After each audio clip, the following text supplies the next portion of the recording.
Hello, hello. Good morning. Happy Friday. I am Tristan Higgins. My pronouns are she, her, and hers, and I am the founder of Metaclusive. This is the Metaclusive leadership series where we talk about advancing belonging in the workplace.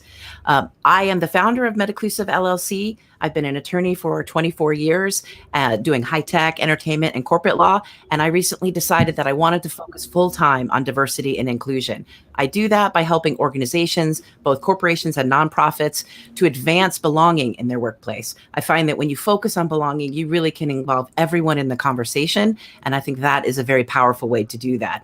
So speaking of involving everyone in the conversation, I'm going to introduce Emily Goodson, who I'm very excited to have as our guest today. And to make sure that I don't mess up, as usual, not that I usually mess up, well, although that might be true too, but I'm going to read her bio to you. Emily Goodson is a positive and inclusive workplace culture activist.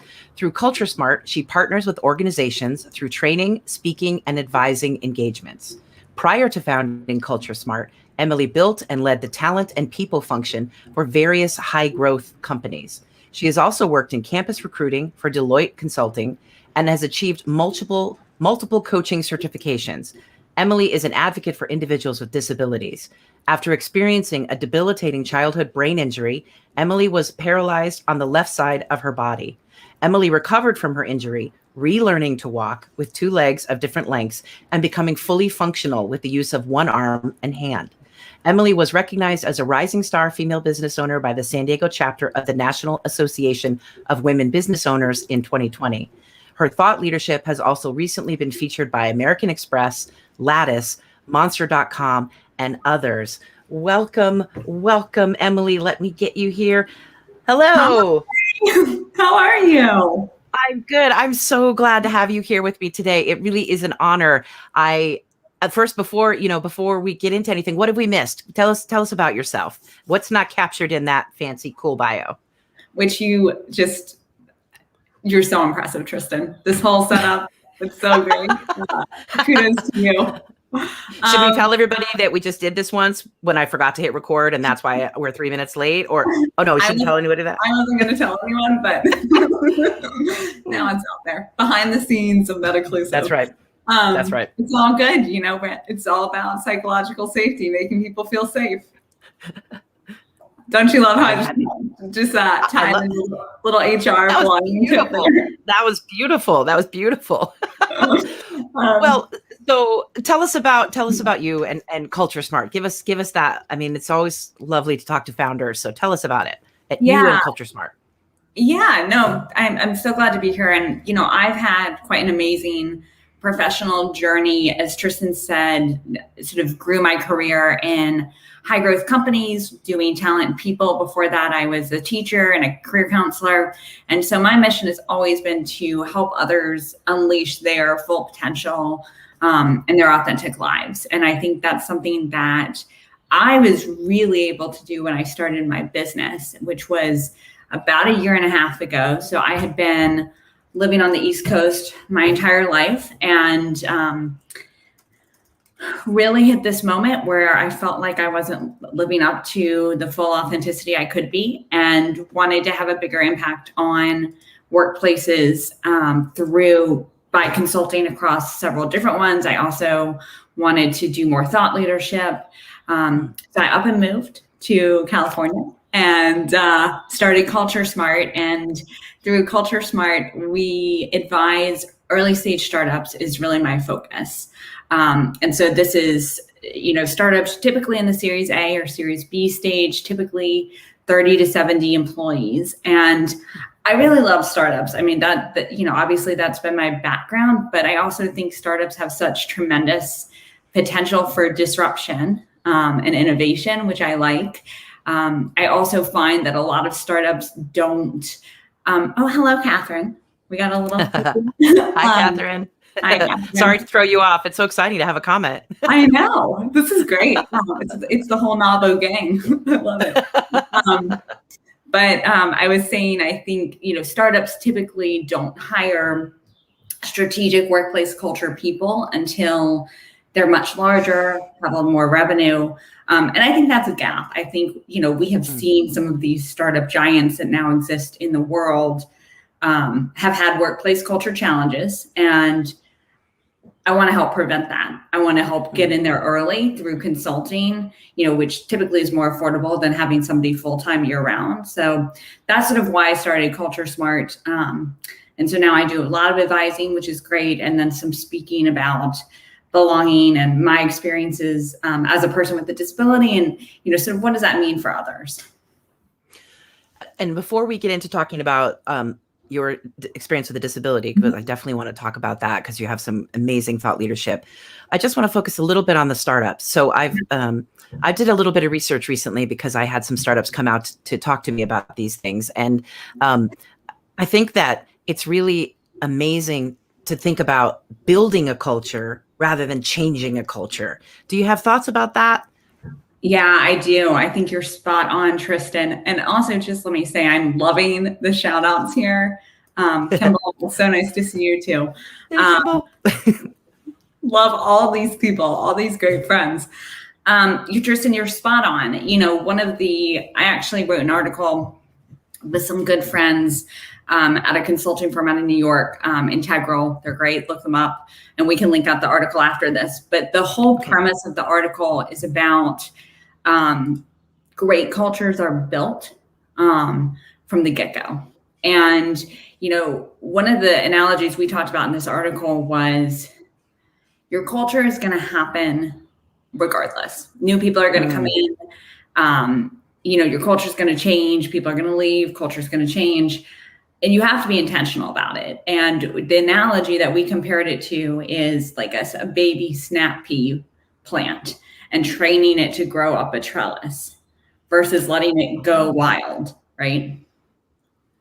Okay, I get that. I don't like snap peas, but I do understand that they grow crazy. Personally, I was not the gardener in this situation, but this is how I'm But that's hilarious. The idea is like you have to train something and be intentional with it, or else it's going to get out of control. And I think a lot of times that's what you see in workplace culture and startups is they start with a fantastic idea. They have a fantastic team, but everybody's focused on the product. Everybody's focused on the software, whatever it is. Nobody's focused on sort of the people, the culture. And that's fine. I mean, that's fine for a little bit, but then eventually things do break down. Things do spiral out of control. Which we see every day. And I think, one of the other interesting things that we see in the world right now is there's really no way to separate your brand as an employer from your culture.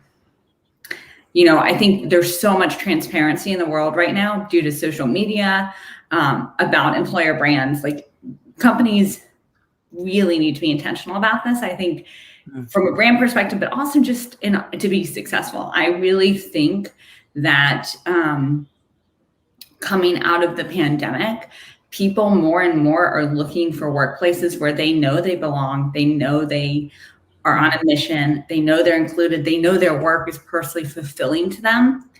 And I think if companies aren't sort of intentional about that, it's a recruiting issue. It's a recruiting and retention issue, right? Agreed. And I mean, I think that this really leads us nicely into the article that you wrote most recently. Of course, you've written on the topic of visibility in the workplace quite a bit. And I want to encourage people who are listening to check you out on Medium. All of her articles are great, not just the most recent one. But do you want to share? It was a little controversial title you had. And do you want to tell us about that and what your thought is in the remote versus, local again, and how that might affect employees with a disability? Yeah, sure. So what Tristan's mentioning is my last article was called Disrupting Diversity, Equity, and Inclusion. And what I meant by that— You can find that here. Just making sure. What I meant by that is I find that we often need to disrupt the ways in which we're talking about diversity, equity, and inclusion.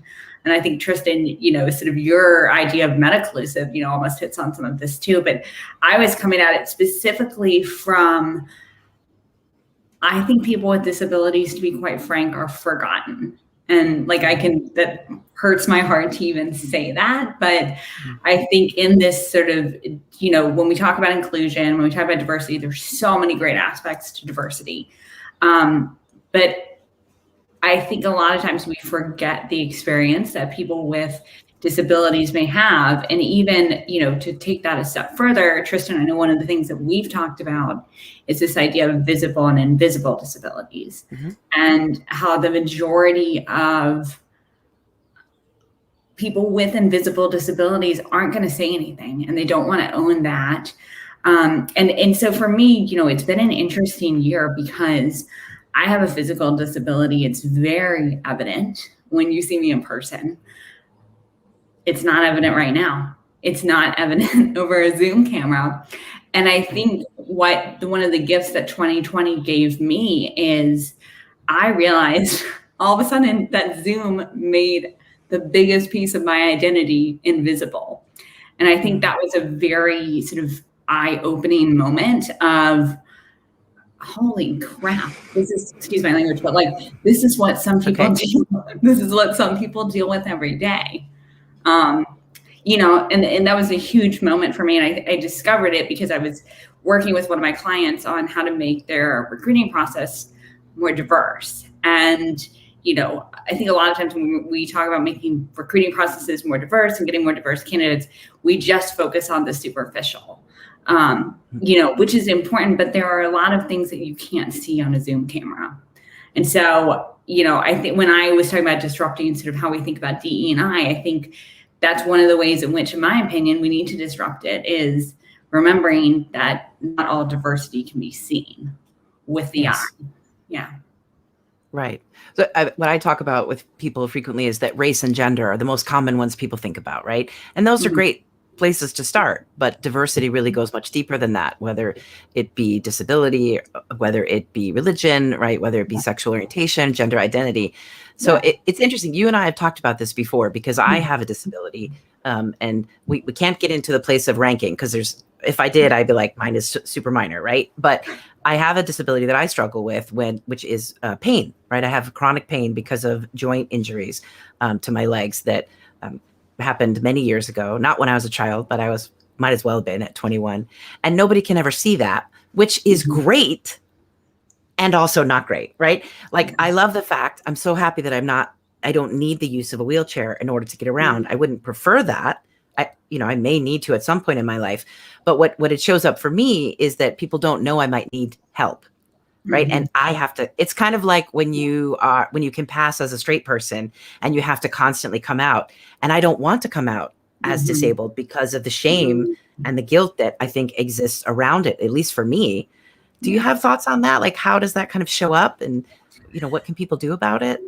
Yeah, I mean, this is just huge, right? I think, thank you for sharing all of that.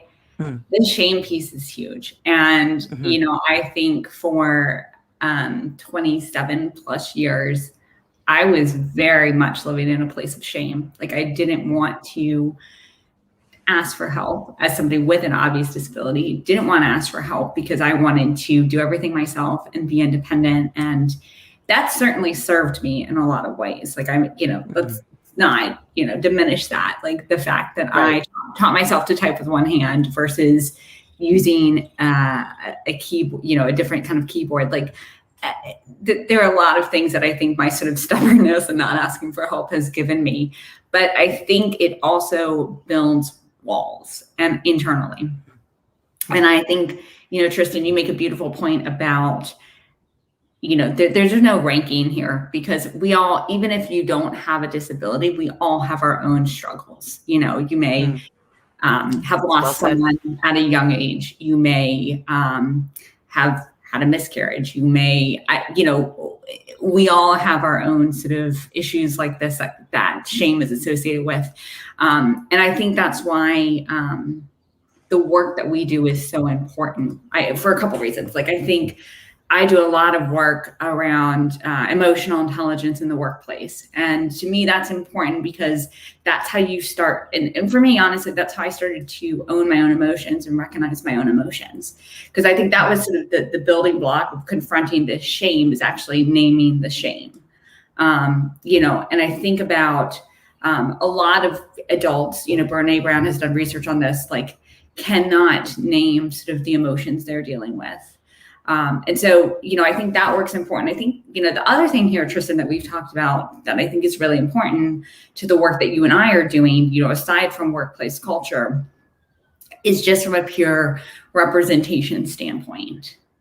And I think about the shame that I had as a little girl. And I think a lot of it was because I didn't know anyone else who looked like me. I don't think I knew anyone in a wheelchair until I was an adult. People never talked about disabilities. And I think that causes a lot of hurt for people, and I think if I had seen, and I'm not saying this to diminish anyone's success, because I think, we need to elevate stories of success for everyone, any gender, any race, any ethnicity, any religion, all of it. But I just don't think our society right now is doing as much as we need to elevate stories of people with disability. Do you think that's because there is this just people with disabilities make people uncomfortable, right? And I mean, it's true, right? Like I see it all the time. When you park in handicapped, or if somebody's in a wheelchair, meaning they're using the aid of a wheelchair and they're struggling with a door, people are, do I help? Do I not help? There's this incredible lack of comfort.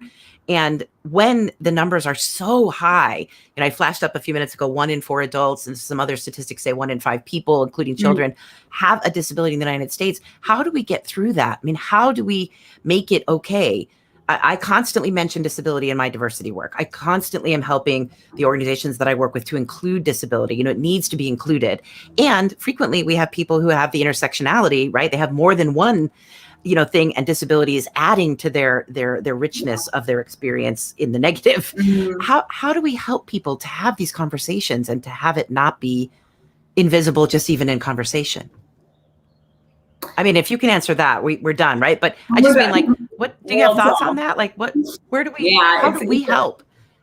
Well, I think it starts with what we're doing right now, right? It's having these courageous conversations. And to me, it starts with, having that courage to, kind of, and it's beyond disability, right? I mean, we see this with like race in the workplace. We see it with, honestly, I see it with giving negative feedback, right? It's the fear. Like we have this fear, and we allow that to inhibit us a lot of times. And I think, working past that, working past the discomfort to grow from it, and to have these conversations, I think is step one.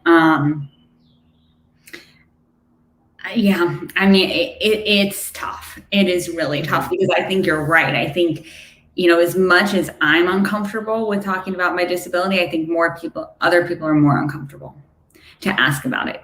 And I think this sort of gets back to, my comments about childhood and about representation in business, government, Hollywood, media, all of this. Like, I think, Tristan, actually, I think I sent you this a couple of weeks ago. Netflix just did this huge study about diversity in front of and behind the camera. They did it with UCLA. It's a great study.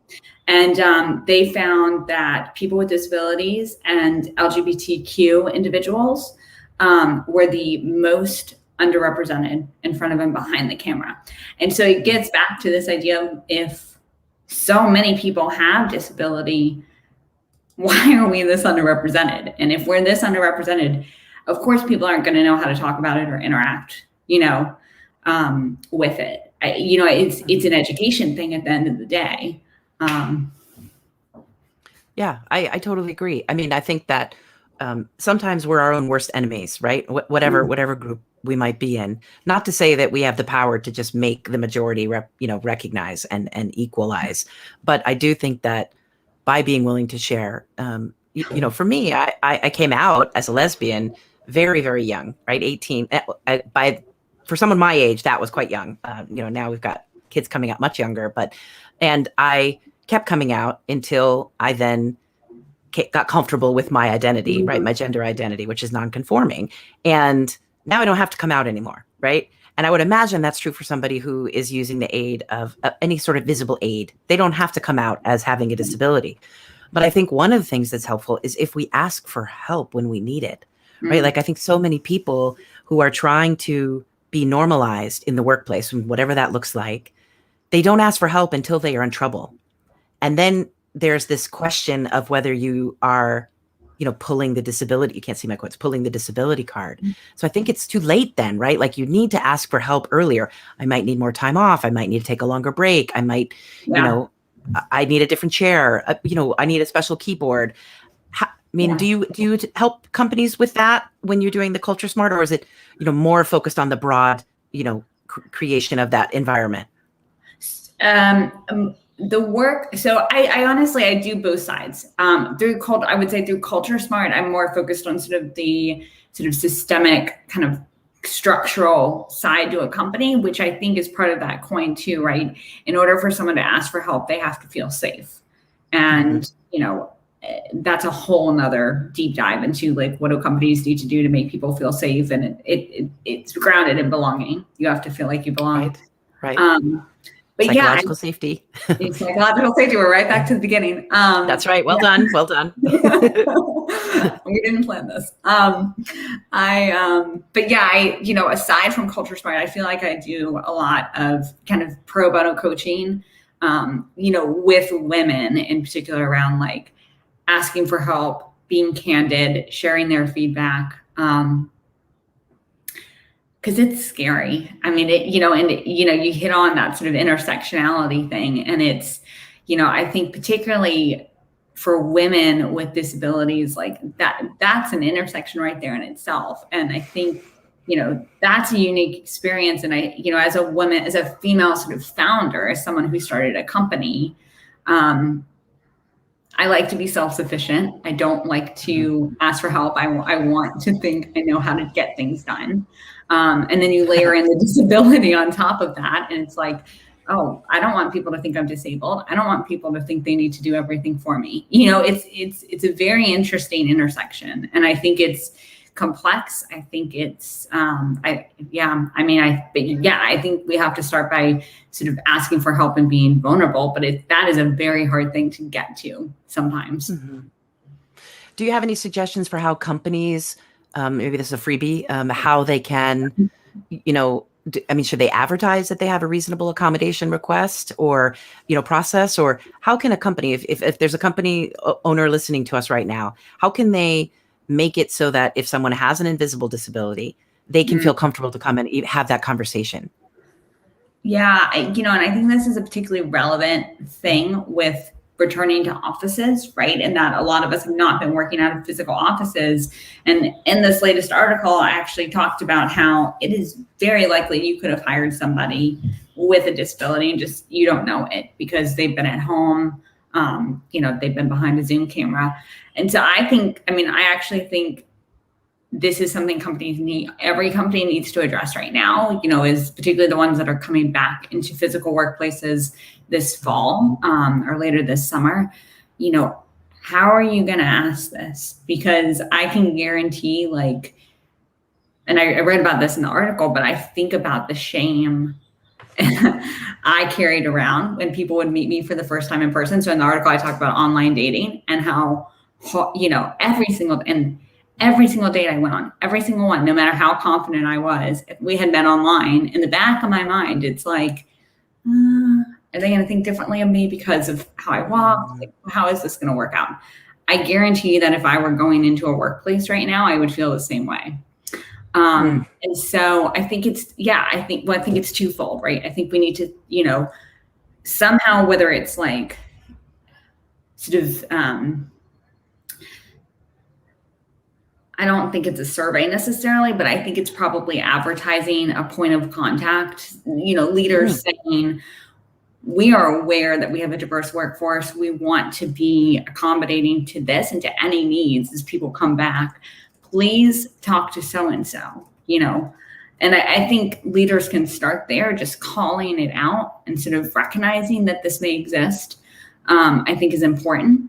But then I think there are two sides to this. I think it's, yes, you want to know if somebody needs an accommodation, a different keyboard or, a wheelchair ramp to get into an office. I think there's a mental side to this too, which is sort of what I was just getting at of, so let's take me as an example. If I were going into a physical workplace right now, I wouldn't need any accommodations per se, but I think mentally it would be scary to me. And so, I think the flip of this is like, are managers equipped to have these conversations? Do you have an employee assistance program? Do you have people internally? And let's just not, we don't have to get specific on disability too. I think about parents, and I think about parents who are getting ready to go back into workplaces whose children, they have never been to school before, who they're used to being around their kids all day. Like, I can imagine there's a lot of anxiety around that. And I think a lot of us are going to have anxiety as we transition back to workplaces, particularly if we weren't there before COVID. Wow. Yeah, I think this is a big missing piece of this sort of return to work situation conversation. I mean, that's so brilliant. I hadn't even thought of that. The idea that one way always to support people is to include more, right? To, so people who have a disability don't feel singled out, or people who have small kids don't feel singled out. And that a corporation, whether it be a startup or a bigger corporation, might actually send out a, hey, as we return to work, we want to let you know that we understand there is a lot of anxiety, a lot of, parents leaving kids for the first time, kids going back to school, people who might need assistance in some way, people who haven't come out because they don't have any pictures of well, maybe that's less because you have so much personal stuff happening, but that they could do that almost as a campaign, like welcome back, here's some resources you might need. Here's our EAP, employee assistance program. Here's our reasonable accommodations process. Here's our transitioning guidelines, all of these different things that you can include. Exactly. Because a lot of companies are sending out and should be sending out, like, to keep you physically safe, this is what we're doing. And, this is how many people are going to be in the office, where you'll sit, et cetera, et cetera. But I think we're missing this whole other aspect to this of like, I'm a parent coming back and I'm worried about my child. I mean, even like I'm an introvert and I like being at home by myself because it doesn't exhaust me. How am I going to handle being in meetings all day? Like, I just think there's a variety of components here that we're neglecting to talk about, apart from just the physical sort of safety of wearing protective equipment and such.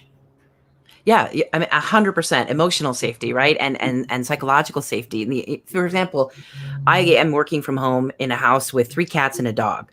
And we can talk about whether that's too many or not. But, they frequently are on my lap, during the day. They're coming through and I'm petting them. And we know they have an incredible calming effect.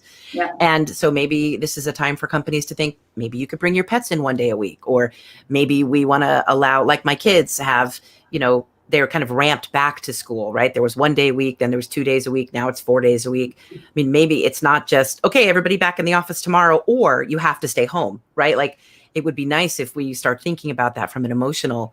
You're right. I'm so glad we're having this conversation, because I would imagine there's a few people who will watch this that'll think, oh yeah, emotional safety. Because we don't like to talk about that, right? We like to leave our emotions at the door. We come in, we work like robots. Yeah. But it doesn't work that way, does it? It doesn't work that way.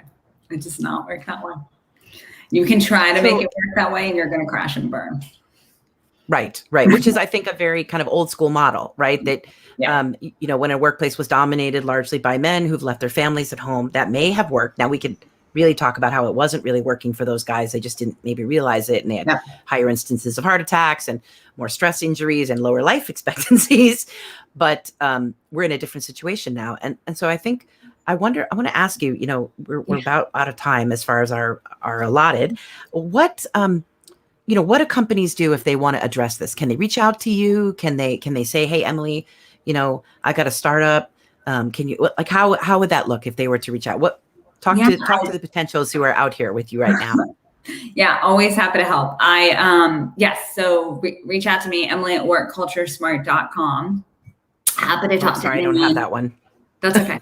Say it again. Emily@workculturesmart.com. Okay. My email. And email me. We can set up a time to talk. There's my website. Yeah, I work with people in a variety of ways. With my smaller startups, it's usually an advising package where we are on the phone every week, every other week, talking through different gaps and things that people want to address internally. Perfect. Thank you, Tristan. You're With welcome. larger startups, it's usually more focused on training. And it's, we'll put together manager training, we'll put together inclusion keynotes about inclusion and disability. But yes, please reach out. I work with lots of companies. I specialize in startups, but I do work with companies that aren't what you would define as a startup. So please reach out. Always happy to talk about this. I just really believe we spend the majority of our day in our workplaces and with our colleagues, and we can do better, and people deserve better. And if I can help in some little way, that's an A plus. So. Well, who doesn't like A pluses? And I just want to make it clear that your organization focuses on the whole picture of diversity, in addition to disability, not only disability, right? So you really can be a solution for any startup or larger company who wants to help increase the belonging in their workplace, to use our language of the day. Yes, 100%. Yeah, and with my background in HR, like we focus a lot of times. We start with the basics, like how do you make performance management and recruiting more inclusive? Like let's start there. Oh my gosh. Which I know. Well, we're out of time. No, I mean, that's just so fantastic. And I want to thank you, Emily, so much for being here with me. And I have to say, a couple times today, I kind of got a little moist in the eyes. So I'm glad I was able to keep it together. But it's really been a pleasure talking with you. And I thank you so much. I hope people will reach out to you. They won't be mistaken if they do. Well, likewise, right back at you. All right. Kimball, Catherine, any other friends that we didn't say hi to? Thanks for joining. That's right. We had Vonnie and Rachel were here as well, and it was just really wonderful. So, thank you so much, everybody, for being here on the Metaclusive Leadership Series. We'd love to have you, and you can reach out to me if you have any questions. You can see me at Metaclusive LLC at metaclusive.com, and I would love to have your thoughts as well for both of us. So thank you so much. Have a wonderful day.